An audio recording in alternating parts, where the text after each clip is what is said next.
À Abidjan, un homme en costume rouge tue des femmes chaque nuit. Abonne-toi, like, commente, partage et dis-moi dans quel pays tu te trouves. L'homme en rouge. Partie 4. Sans cœur sous la lune. La ville d'Abidjan, autrefois éclatante de vie, n'était plus qu'une carcasse illuminée par la peur. Après l'événement du showroom de Treichville, l'histoire de l'homme en rouge n'était plus une rumeur. Ce n'était plus un mythe, ni même une peur honteuse partagée à voix basse. C'était devenu une réalité, une menace vivante. Les autorités avaient interdit les événements nocturnes, les bars, les boîtes, les restaurants, les snacks, tous fermés à partir de 18 heures. Même les marchés s'éteignaient avant la nuit. Car tout le monde savait qu'il reviendrait. Et ce jour approchait. Le 25 mars 2024, une pleine lune rouge sang devait apparaître au-dessus de la Côte d'Ivoire. Mais cette fois, ce ne serait pas une simple lune. Les anciens, les devins, les prêtresses des profondeurs avaient averti. Une éclipse totale couvrira la ville pendant 99 minutes. Et pendant ce voile céleste, le monde des morts et celui des vivants se frôleront. Et l'homme en rouge avait promis de revenir, pour 100 cœurs. Dans le vieux quartier de Blockhouse, près de la lagune, Maïmouna Ba, la prêtresse centenaire de Grand Bassam, fut réveillée par des tambours que personne d'autre n'entendait. Elle se leva, le regard vide, et annonça « Le gouffre s'est rouvert.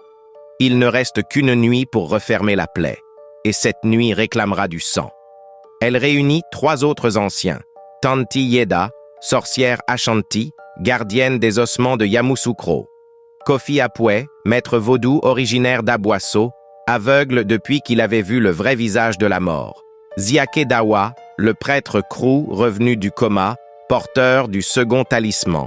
Ils formèrent le cercle de la cendre, une alliance ancestrale capable d'invoquer le rituel final. Mais il leur manquait une chose, un hôte vivant, une âme capable d'absorber le démon rouge et de l'enfermer à jamais. Maïcha, la porte Maïcha Gay, avait changé. Depuis Treichville, elle ne rêvait plus. Elle n'avait plus peur.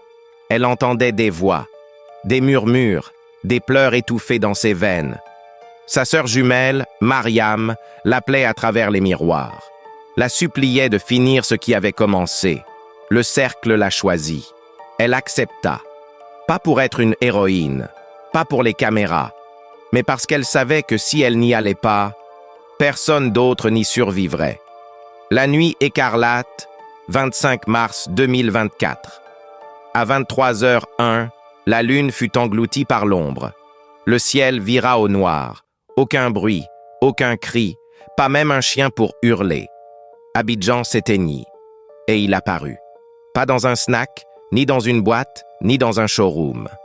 Non, sur le pont de Gaulle. Le cœur battant de la ville, il marcha seul, ses pas résonnant comme des tambours funéraires. Il était plus grand qu'avant. Son chapeau rouge semblait fondre sur ses épaules. Son costume était désormais cousu de visages. Des visages de femmes, de toutes les femmes qu'il avait prises. Et dans chaque main, il tenait un cœur qui battait. Le sol se fissura. La lagune se mit à bouillonner. Les immeubles tremblèrent. Des ombres sortirent des vitrines, des téléphones, des miroirs, des écrans.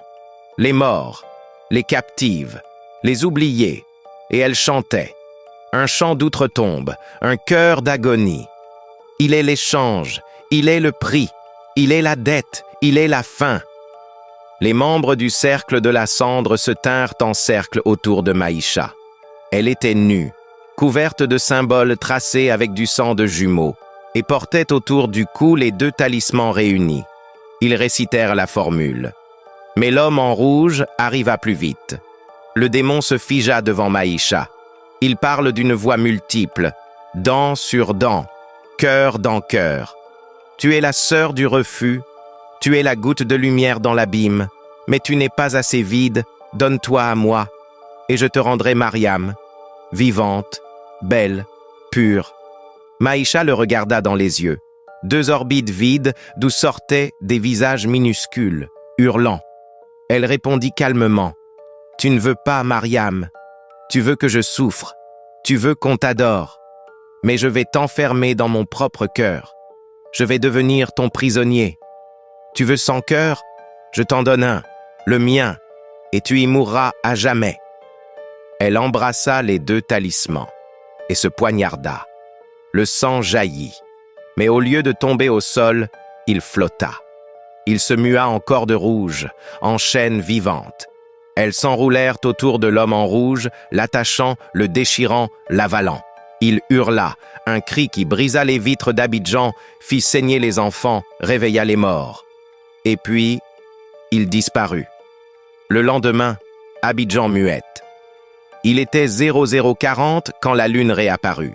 Maïcha gisait au centre du pont, morte. Mais son visage souriait. Autour d'elle, les membres du cercle étaient tous tombés, épuisés, les cheveux blanchis. Les corps des femmes disparues réapparurent dans divers quartiers, vêtus de blanc, inertes, mais paisibles. Et dans toutes les vitrines d'Abidjan, pendant 1 minute, on vit un reflet, l'homme en rouge, piégé dans un miroir noir, hurlant sans voix. 1 an plus tard, le pont de Gaulle est désormais surnommé Pont du cœur pur. Une statue de Maïcha y trône, les bras ouverts, le regard tourné vers la lagune. Mais parfois, les soirs de pleine lune, les vigiles des boîtes de nuit jurent te voir une silhouette rouge rôder au loin. Juste un instant, et dans certains showrooms, les mannequins tombent sans raison. Les miroirs se fissurent sans cause, parce que ce qui a été enfermé n'a pas été détruit, et ce qui attend finit toujours par revenir. Chaque histoire cache une vérité. Chaque vérité fait frissonner. Abonne-toi pour découvrir celle qu'on ne raconte jamais.